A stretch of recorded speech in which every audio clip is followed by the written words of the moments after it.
Hi viewers, welcome to metro style. வீடியோக்குள்ள போகிறதுக்கு முன்னாடி மெட்ரா ஸ்டைலை சப்ஸ்கிரைப் பண்ணாதவங்க சப்ஸ்கிரைப் பண்ணிட்டு கொஞ்சம் சப்போர்ட் பண்ணுங்க. வாங்க வீடியோக்குள்ள போகலாமா? கார்த்தி ரேவதி சீரியல்ல என்ன நடந்துட்டு இருக்குன்னு பார்க்கலாமா? கார்த்தி ராஜா சேதுபதி சொல்றாங்க, தாத்தா நீங்க ஒன்றும் கவலைப்படாதீங்க, இன்னும் 1 மணி நேரத்தில் அந்த தாலியை நான் கொண்டு வந்துடுறேன் அப்படின்னு சொல்லிட்டு இருக்காங்க. இது கேட்டு சிவனாண்டிக்கு ஒரே சிரிப்பாக தான் வருது. என்ன சிவனாண்டி, அப்படியே ஒன்றும் காமெடி பண்ணலையே கார்த்தி, அதுக்கே இப்படி சிரிச்சிட்டு இருக்கீங்க? சிவனாண்டி கேட்டு இருக்காரு, என்ன நீனு காமெடி பண்ணிட்டு இருக்க? இன்னும் 1 மணி நேரத்தில் எப்படி நீ அந்த தாலியை கொண்டு வருவ? ஒருவேளை நீயே ஒளிச்சு வச்சுட்டு நீங்க தெரியாத மாதிரி நடிச்சிட்டு இருக்கே என்ன அப்படின்னு சொல்லிட்டு இருக்காரு சிவனாண்டி.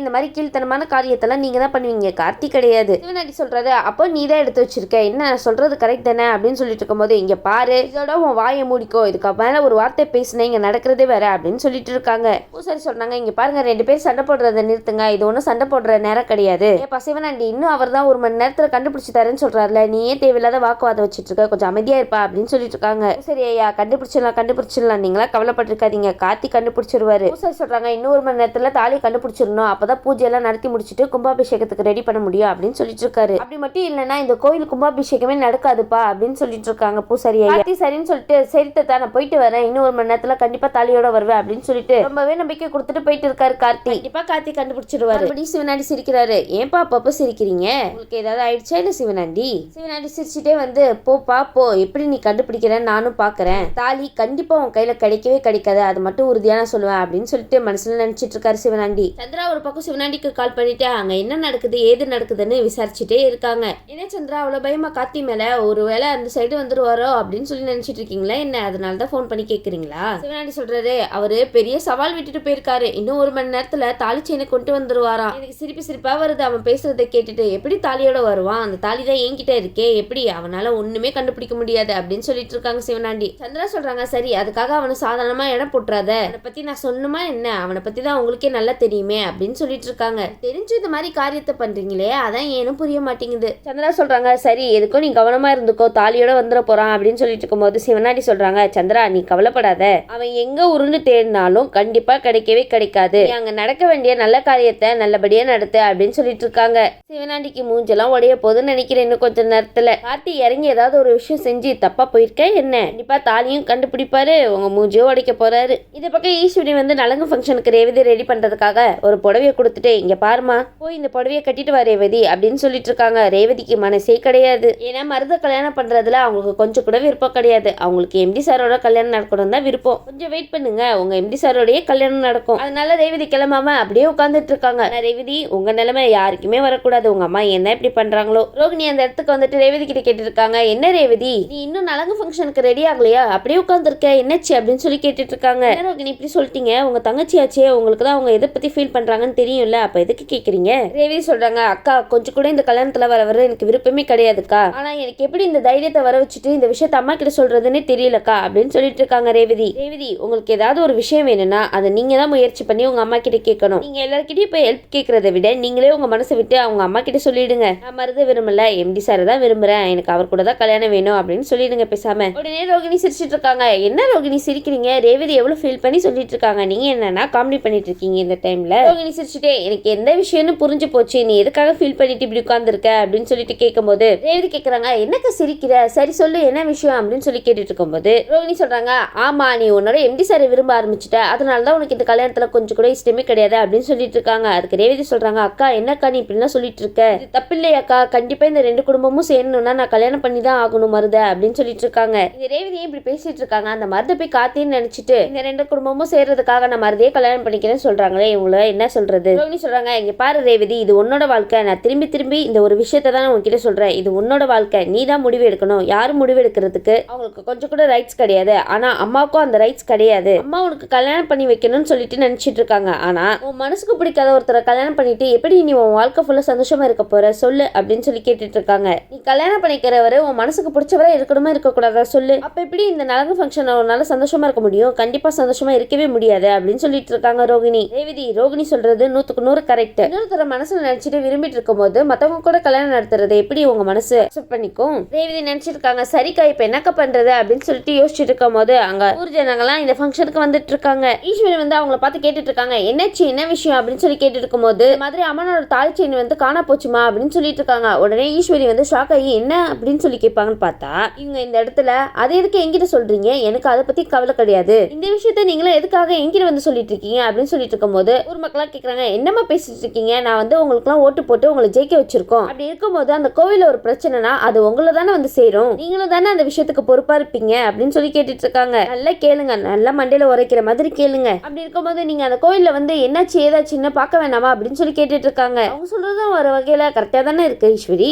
சந்திரா சொல்றாங்க, இங்க பாருங்க, எங்க வீட்டுல வந்து ஒரு ஃபங்க்ஷன் நடந்துட்டு இருக்கு, அதனால இப்போதைக்கு அக்காங்கெல்லாம் வர முடியாது அப்படின்னு சொல்லிட்டு இருக்காங்க. சந்திரா, நீங்க கொஞ்ச நேரம் வாய் மூடிட்டு இருந்தா நல்லதுன்னு நினைக்கிறேன். என்னமா நீங்க ஃபங்க்ஷன் நடக்குதுன்னு சொல்லிட்டு இருக்கீங்க, அங்க கோயில் கும்பாபிஷேகமே வந்து தடப்பட்டு போக போகுது, அதுக்காக ஊர் ஜனங்கள்லாம் நாங்க பதறி போயிட்டு இருக்கோம், நீங்க என்ன ஃபங்க்ஷன் நடத்தணும் அது நடத்தணும்னு அசால்ட்டா சொல்லிட்டு இருக்கீங்க. அங்க அம்மனோட தாலியே காணா போயிருக்கு, இன்னும் 1 மணி நேரத்துல அந்த தாலி கிடைக்கலன்னா நடக்கிற பூஜை நின்றும் கும்பாபிஷேகமும் தடப்பட்டு போயிடும் அப்படின்னு சொல்லிட்டு இருக்காங்க. ஈஸ்வரி, உங்க பிளான் என்ன? இந்த கும்பாபிஷேகம் நடக்கணும், கார்த்தியா அந்த விஷயத்திலேயே பிஸியா இருக்கணும், அதுதானே உங்க பிளான். இப்ப கும்பாபிஷேகமே இப்ப தடப்பட்டு போச்சுன்னா கார்த்தி ஈஸியா ரேவதி கல்யாணத்துக்கு வந்து தடுத்துருவாரு. பரவாயில்லையா உங்களுக்கு? ஊர் ஜனங்க சொல்றாங்க, ஊருக்கே கெட்டது நடந்துருமா, ஆனா அதை பத்தி நீங்க கொஞ்சம் கூட கவலைப்படாம இங்க ஃபங்க்ஷன் நடத்தணும் அப்படின்னு சொல்லிட்டு இருக்கீங்களே, இதெல்லாம் உங்களுக்கு நியாயமா இருக்கா சொல்லுங்க அப்படின்னு சொல்லிட்டு இருக்கும் போது இதெல்லாம் கார்த்தியோட வேலையா தான் இருக்கும் அப்படின்னு சொல்லி நினைச்சிட்டு இருக்காங்க. ஏன்னா இந்த நலங்கு ஃபங்க்ஷன் நடக்கக்கூடாதுன்னு அவன் யோசிச்சுதான் இந்த மாதிரி ஊர் மக்கள் அனுப்பியிருக்கான் இந்த வீட்டுக்கு அப்படின்னு சொல்லி நினைச்சிட்டு இருக்காங்க. அது எப்படி ஈஸ்வரி சந்திரா கரெக்டா கண்டுபிடிச்சிட்டீங்க? சந்திரா இந்த இடத்துல சொல்றாங்க, சரி நீங்க எல்லாம் போங்க, எங்க அக்காவை நான் அனுப்பி வைக்கிறேன் அப்படின்னு சொல்லிட்டு இருக்கும்போது ஊர் ஜனங்க சொல்றாங்க, அதெல்லாம் தெரியாது, தாலி கிடைக்கிற வரைக்கும் இவங்க அங்கதான் இருக்கணும் அப்படின்னு சொல்லிட்டு இருக்காங்க. ஆமா விட்டுறாதீங்க ஈஸ்வரியா, வரமாட்டாங்க, அவங்க வரேன்னு சொல்லிட்டு கண்டிப்பா இந்த இடத்துக்கு வரமாட்டாங்க, முடிஞ்சா கையோட இழுத்துட்டு போயிடுங்க ஈஸ்வரியா. ஈஸ்வரி கார்த்தி மாதிரி ஒரு ஆள் இல்லைன்னா உங்களெல்லாம் அடக்கவே முடியாது, ரொம்ப தான் ஆடிட்டு இருக்கீங்க.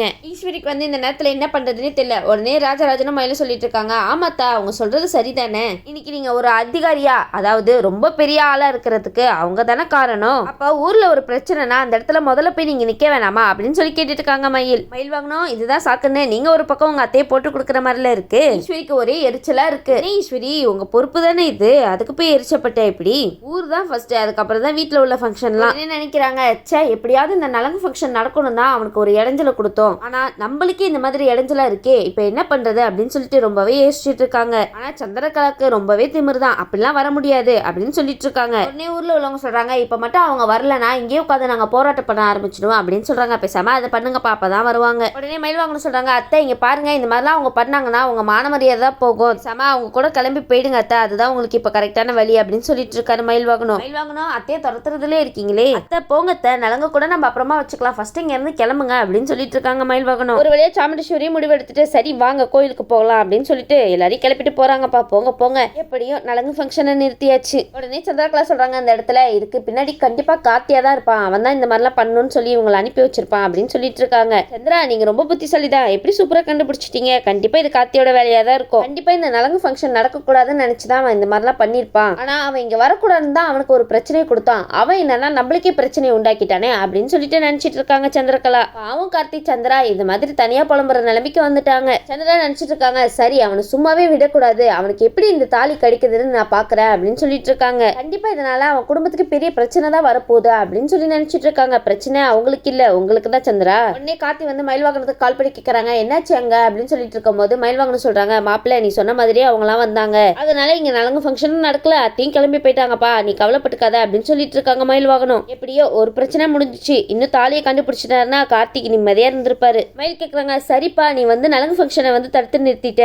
ஆனா அங்க அம்மனோட தாலியை எப்படிப்பா கண்டுபிடிக்க போற அப்படின்னு சொல்லி கேட்டுட்டு இருக்காங்க மயில்வாகனம். அதுக்கு கார்த்தி சொல்றாங்க, எப்படியாவது நான் கண்டுபிடிச்சு தீருவேன் அப்படின்னு சொல்லிட்டு இருக்காங்க. கார்த்தி கண்டிப்பா கவலைப்படாதீங்க, கண்டுபிடிச்சிருவீங்க, நீங்க முயற்சி பண்ணுங்க. அப்ப கார்த்தி வந்து கோயிலுக்கு வராங்க. கோயில் வாசல்ல பார்த்துட்டு இருக்கும்போது அந்த மண்ணுல ஒரே ஈரமா இருக்கு. உடனே அந்த மண்ணை வந்து ஸ்மெல் பண்ணி பார்த்துட்டு இப்பதான் கார்ல வந்து இறங்கி இருக்காங்கன்னு நினைக்கிறேன் அப்படின்னு சொல்லி நினைச்சிட்டு இருக்காரு கார்த்தி. அப்ப நான் இப்பதான் வந்து தாலியை எடுத்துட்டு போயிருக்கணும். உடனே அந்த வழித்தடத்தை பார்த்துட்டு இருக்கும் போது அப்ப கார்ல தான் போயிருக்காங்க அப்படின்னு சொல்லி நினைச்சிட்டு இருக்காங்க கார்த்தி. அந்த இடத்துல கார்த்தி வந்து இந்த சைடு தான் வந்து கார் தடம் தெரியுது அப்படின்னு சொல்லிட்டு அதையே ஃபாலோ பண்ணி போயிட்டு இருக்காரு. கிட்டத்தட்ட கார்த்தி வந்து அவங்கள நெருங்கிட்டாங்கன்னு நினைக்கிறோம். இந்த பக்கம் சாமுண்டீஸ்வரி விறுவிறுன்னு கோவிலுக்கு வராங்க. என்னாச்சு என்ன நடந்ததுங்க அப்படின்னு சொல்லி கேட்டுட்டு இருக்காங்க. ஈஸ்வரி ஏன் வெண்ட வெறுப்பா கேக்குறீங்க, ஒரு கவலைப்பட்டு வருத்தப்பட்டு அந்த மாதிரி கேட்கலாமே. பூசாரி வந்து ஈஸ்வரி கிட்ட சொல்றாங்க, இந்த மாதிரி அம்மனோட தாலி காண போச்சுமா அப்படின்னு சொல்லிட்டு இருக்காங்க. அது மட்டும் இல்லாம இந்த ஊருக்கே கெட்டது நடக்க போதுமா அப்படின்னு சொல்லிட்டு இருக்காங்க. இன்னும் 1 மணி நேரத்துல அந்த தாலி மட்டும் கிடைக்கலனா இதனால இந்த பூஜை நடக்காதுமா, அதனாலதான் கார்த்தி தம்பி வந்து அந்த தாலியை தேடி போயிருக்காரு அப்படின்னு சொல்லிட்டு இருக்காங்க பூசாரி. ஈஸ்வரி வந்து இதுக்கெல்லாம் காரணம் இவங்களதான் இருக்கும் அப்படின்னு சொல்லிட்டு தாத்தாவையும் பாட்டியும் போட்டு திட்ட ஆரம்பிக்கிறாங்க.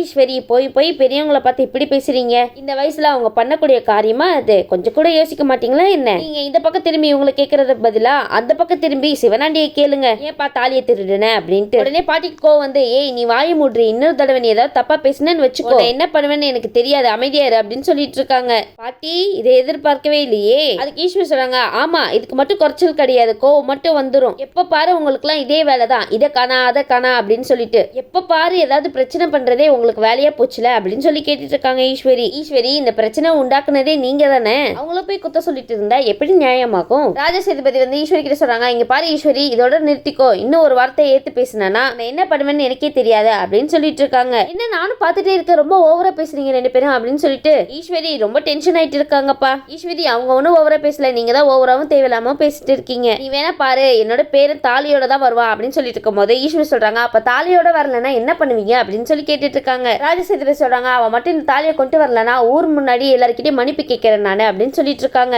ராஜா சேதுபதி அதுக்கெல்லாம் வந்து அவசியமே கிடையாது, ஒருவேளை என் பேரன் தாலியை கொண்டு வந்துட்டானா நீ என்ன பண்ணுவ அப்படின்னு சொல்லி கேட்டு இருக்கும் போது ஈஸ்வரி வந்து இதை கேட்டுட்டு ரொம்ப டென்ஷன் ஆகுறாங்க. எனக்கு இந்த கேள்வி கேட்கறீங்களா திருப்பிட்டு.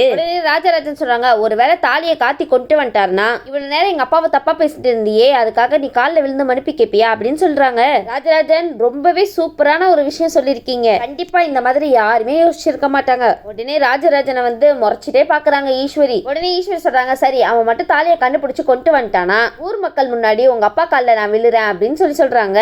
ஈஸ்வரி ரெடியா இருந்துக்கோங்க ராஜா சேதுபதி காலில் விழுறதுக்கு. உடனே சிவனாண்டி நினைக்கிறாங்க, இப்ப இந்த இடத்துல யார் காலில் யார் விழ போறான்னு பார்க்க தானே போறோம். உடனே சிவனாண்டி சொல்றாங்க, நீ வந்து மன்னிப்பு கேட்க மாட்டே ஈஸ்வரி, கண்டிப்பா ராஜா சேதுபதி தான் உன் காலில் விழுந்து மன்னிப்பு கேட்க போறாரு. ஏன்னா தாலி தான் கிடைக்க போறதே கிடையாது, அது என்கிட்ட இருக்கிற வரைக்கும் எப்படி அவன் கையில கிடைக்கும் அப்படின்னு சொல்லி நினைச்சிட்டு இருக்காங்க சிவனாண்டி. சிவனாண்டி ஈஸ்வரி மட்டும் இல்ல, நீங்களே காலில் விழுந்து மன்னிப்பு கேட்கிற நிலைமை வரப்போகுது. உடனே பூசாரி சொல்லிட்டு இருக்காங்க, ஐயா இன்னும் கொஞ்சம் நேரம் தான் இருக்கு அப்படின்னு சொல்லிட்டு இருக்கும் போது நீங்க கவலைப்படாதீங்க, கண்டிப்பா என் பேரர் தாலியோட வந்துட்டு இருப்பான் அப்படின்னு சொல்லிட்டு இருக்காங்க. ஈஸ்வரி ஒரு பக்கம் சிரிச்சுட்டே ராஜா சேதுபதி கிட்ட சொல்லிட்டு இருக்காங்க, உங்க பேரை மேல அவ்வளவு நம்பிக்கையே என்ன, கண்டிப்பா அவன் தாலியோட வர மாட்டான், ஆனா இருந்தாலும் உங்க பேர் என்ன கண்மூடித்தனமா ரொம்ப நம்புறீங்க அப்படின்னு சொல்லிட்டு இருக்கும் போது உடனே பாட்டி சொல்றாங்க, இங்க பாரு என் பேரனை பத்தி உனக்கு என்ன தெரியும், அவன் ஒரு விஷயத்த முடிவு பண்ணி அந்த காரியத்துல இறங்கிட்டானா கண்டிப்பா அதை முடிக்காம விட மாட்டான். நானும் பாத்துக்கிட்டே இருக்கேன், வாய்க்கு வந்தபடி பேசிட்டே இருக்க, இதுக்கு மேல நீ அமைதியா இருந்துக்கோ, அதுதான் உனக்கு நாங்க கொடுக்கிற மரியாதை அப்படின்னு சொல்லிட்டு இருக்காங்க. ஈஸ்வரி கம்முன்னு இருங்களேன், தேவையில்லாம ஏன் அந்த இடத்துல போய் அசிங்கப்பட்டுறாதீங்க. அதுக்கு சிவனாண்டி சொல்றாங்க, இங்க பாருங்க தாலி கிடைக்கிற மாதிரி எங்களுக்கு தெரியல, இந்த தடவை கும்பாபிஷேகம் நடக்காம தான் போக போகுது அப்படின்னு சொல்லிட்டு இருக்காரு. ஏப்பா உன் வாயில நல்ல வார்த்தையே வராதா, இந்த பக்கம் பூசரி வேற 2 நிமிஷம் தான் இருக்கு 3 நிமிஷம் தான் இருக்கு அப்படின்னு சொல்லிட்டு ரொம்ப படப்படன்னு ஆக்குறாரு நம்மளையே. உடனே சிவனாண்டி சொல்றாங்க, இவ்வளவு நேரமா கொண்டு வராத தாலியை இந்த 3 நிமிஷத்துலயே கொண்டு வர போறான் அப்படின்னு சொல்லிட்டு இருக்காங்க. சிவனாண்டி நாங்க கடைசி நொடியில தான் வந்து கொடுப்போம். சிவனாண்டி சொல்றாரு, சரி எல்லாம் முடிஞ்சு போச்சு, நீங்க மன்னிப்பு கேட்க ரெடியா இருங்க அப்படின்னு சொல்லிட்டு இருக்காரு.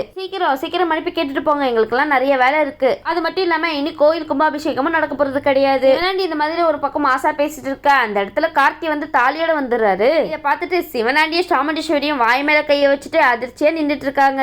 என்ன சிவனாண்டி ஈஸ்வரி இது போதுமா, இப்போ நீங்க ரெடியா இருங்க காலில் விழுறதுக்கு. ஒரு பக்கம் சிவனாண்டி நினைச்சிருக்காரு, சரி இவன் கையில எப்படி இந்த தாலி கிடைச்சது அப்படின்னு சொல்லிட்டு இருக்கும்போது ஒரு பக்கம் தாலியை கொண்டு போய் கொடுக்கறாரு நம்ம கார்த்தி. ராஜா சேதுபதி கேட்கறாங்க, எப்பா தாலி எங்கப்பா கிடைச்சது அப்படின்னு சொல்லி கார்த்தி கிட்ட கேட்டுட்டு இருக்காங்க. உடனே கார்த்தி வந்து இதெல்லாம் நான் அப்புறமா உங்ககிட்ட சொல்ற தாத்தா அப்படின்னு சொல்றாரு. கார்த்தி சொல்றாரு, அதான் தாலி கிடைச்சிச்சுல, இப்ப நீங்க உங்க பூஜை ஆரம்பிக்கலாம் அப்படின்னு சொல்லிட்டு இருக்காரு கார்த்தி. கார்த்தி எப்படி கண்டுபிடிச்சிங்க, எங்களுக்கே ஆச்சரியமா இருக்கே, நீங்க எப்படி தாலியை கண்டுபிடிச்சிங்க, எங்களுக்கே ஆர்வமா இருக்கு அந்த விஷயத்தை கேட்டு தெரிஞ்சுக்க. உடனே அங்க உள்ளவங்க ஈஸ்வரியை பார்த்துட்டு இருக்காங்க, என்னம்மா தாலி கிடைச்சிச்சுன்னா ஐயா காலில் விழுந்து மன்னிப்பு கேட்கறேன்னு சொன்னீங்களே, இப்ப என்ன மன்னிப்பு கேட்க போறீங்களா இல்லையா அப்படின்னு சொல்லி கேட்டுட்டு இருக்காங்க. ஈஸ்வரி ரெடியா காலில் விழுறதுக்கு.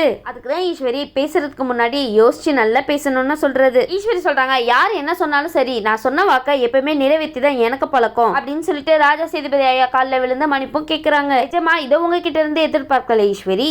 உடனே நல்லபடியா பூஜை நடந்து முடிஞ்சிருது. ராஜராஜன் ஈஸ்வரி கிட்ட சொல்றாங்க, இதே மாதிரி தான் என்னோட பொண்ணுக்கு கல்யாணம் நடக்க போகுது, அதையும் நீ இந்த மாதிரி தான் பாத்துட்டு இருக்க போற அப்படின்னு சொல்லிட்டு இருக்காங்க. சரி ஒரு வழியா கோவில் பிரச்சனையும் தீர்ந்தது, அந்த பக்கம் நலங்கு ஃபங்க்ஷனையும் நிறுத்தியாச்சு. இந்த வீடியோ உங்களுக்கு பிடிச்சிருந்துச்சுன்னா மறக்காம மெட்ராஸ் லைக் பண்ணுங்க, ஷேர் பண்ணுங்க, சப்ஸ்கிரைப் பண்ணிடுங்க. தேங்க்யூ.